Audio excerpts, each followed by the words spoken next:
Proverbs chapter 5. My son, pay attention to my wisdom. Turn your ear to my words of insight, that you may maintain discretion and your lips may preserve knowledge.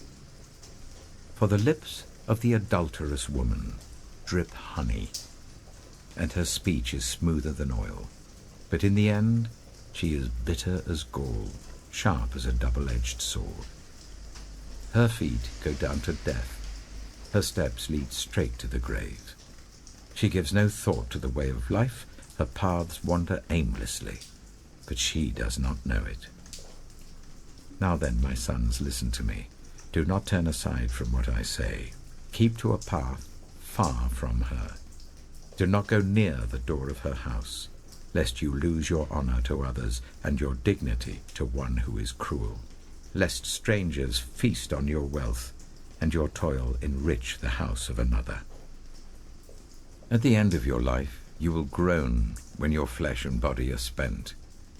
You will say, "How I hated discipline, how my heart spurned correction. I would not obey my teachers or turn my ear to my instructors, and I was soon in serious trouble in the assembly of God's people." Drink water from your own cistern, running water from your own well.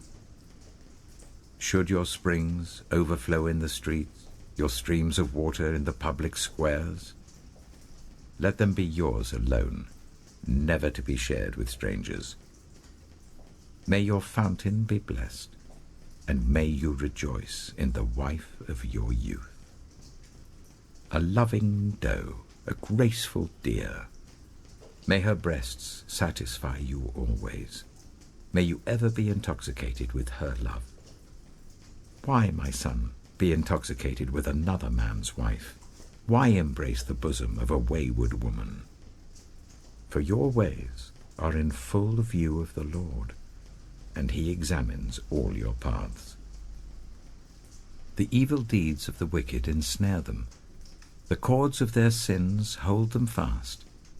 For lack of discipline they will die, led astray by their own great folly.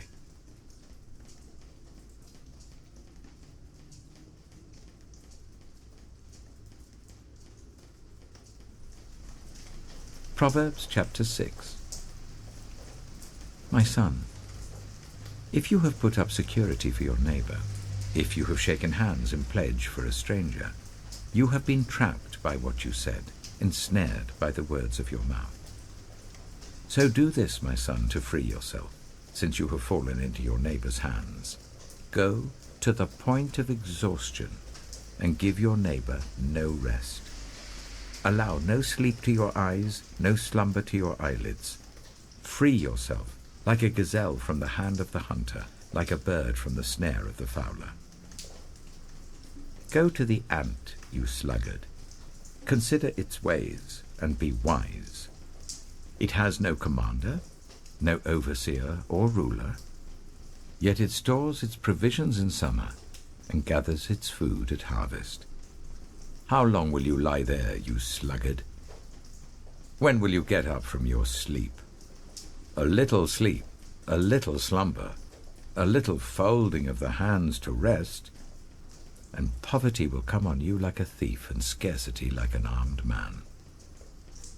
A troublemaker and a villain who goes about with a corrupt mouth, who winks maliciously with his eye, signals with his feet and motions with his fingers, who plots evil with deceit in his heart, he always stirs up conflict. Therefore disaster will overtake him in an instant. He will suddenly be destroyed without remedy.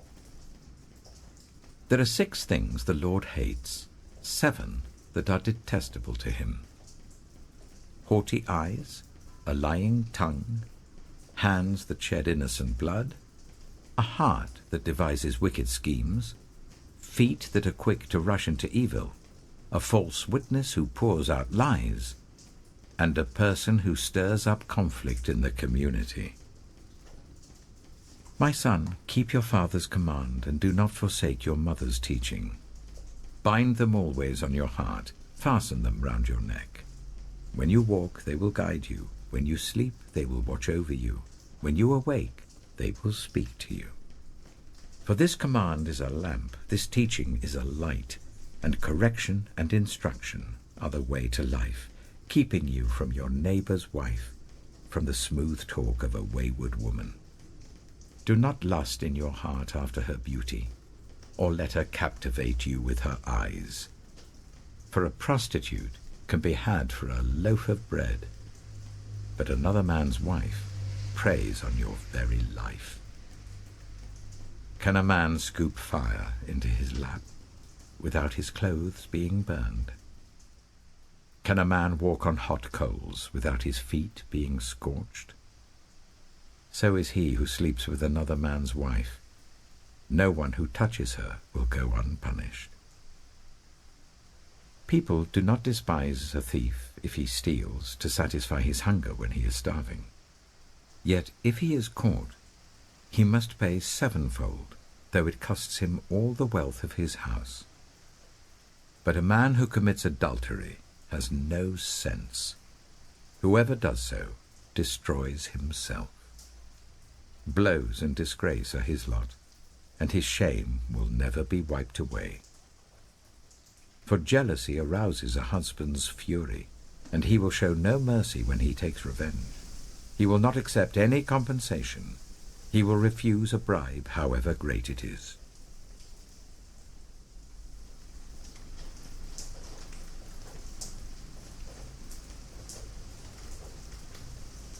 Proverbs chapter 7. My son, keep my words and store up my commands within you. Keep my commands and you will live. Guard my teachings as the apple of your eye. Bind them on your fingers. Write them on the tablet of your heart. Say to wisdom, you are my sister, and to insight, you are my relative. They will keep you from the adulterous woman, from the wayward woman with her seductive words. At the window of my house, I looked down through the lattice. I saw among the simple, I noticed among the young men a youth who had no sense. He was going down the street near her corner, walking along in the direction of her house, at twilight as the day was fading, as the dark of night set in. Then out came a woman to meet him, dressed like a prostitute and with crafty intent. She is unruly and defiant. Her feet never stay at home. Now in the street, now in the squares, at every corner she lurks. She took hold of him and kissed him, and with a brazen face she said, "Today I fulfilled my vows, and I have food from my fellowship offering at home. So I came out to meet you. I looked for you and have found you. I have covered my bed with colored linens from Egypt. I have perfumed my bed with myrrh, aloes, and cinnamon. Come, let's drink deeply of love till morning. Let's enjoy ourselves with love. My husband is not at home. He has gone on a long journey. He took his purse filled with money and will not be home till full moon." With persuasive words she led him astray. She seduced him with her smooth talk. All at once he followed her, like an ox going to the slaughter, like a deer stepping into a noose till an arrow pierces his liver, like a bird darting into a snare, little knowing it will cost him his life. Now then, my sons, listen to me. Pay attention to what I say. Do not let your heart turn to her ways or stray into her paths. Many are the victims she has brought down. Her slain are a mighty throng. Her house is a highway to the grave, leading down to the chambers of death.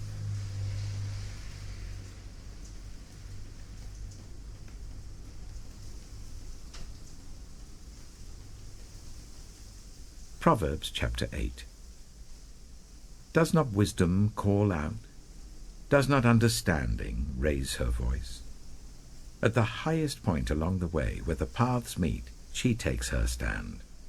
Beside the gate leading into the city, at the entrance, she cries aloud. To you, O people, I call out. I raise my voice to all humanity. You who are simple, gain prudence. You who are foolish, set your hearts on it. Listen, for I have trustworthy things to say. I open my lips to speak what is right. My mouth speaks what is true, for my lips detest wickedness. All the words of my mouth are just. None of them is crooked or perverse. To the discerning, all of them are right. They are upright to those who have found knowledge. Choose my instruction instead of silver, knowledge rather than choice gold. For wisdom is more precious than rubies, and nothing you desire can compare with her. I, wisdom, dwell together with prudence. I possess knowledge and discretion. To fear the Lord is to hate evil. I hate pride and arrogance, evil behavior and perverse speech. Counsel and sound judgment are mine. I have insight. I have power. By me kings reign, and rulers issue decrees that are just. By me princes govern, and nobles, all who rule on earth. I love those who love me, and those who seek me find me. With me are riches and honor, enduring wealth and prosperity. My fruit is better than fine gold. What I yield surpasses choice silver. I walk in the way of righteousness along the paths of justice, bestowing a rich inheritance on those who love me, and making their treasuries full. The Lord brought me forth as the first of his works, before his deeds of old. I was formed long ages ago, at the very beginning, when the world came to be. When there were no watery depths, I was given birth. When there were no springs overflowing with water, before the mountains were settled in place, before the hills, I was given birth.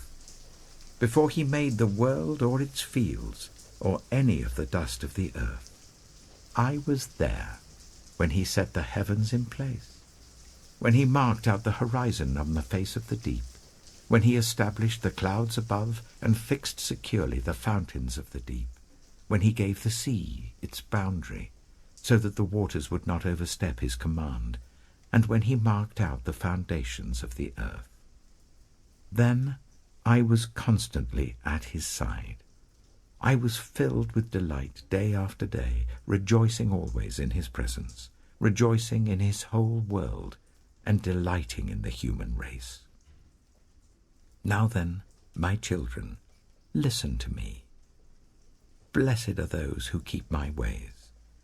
Listen to my instruction and be wise. Do not disregard it.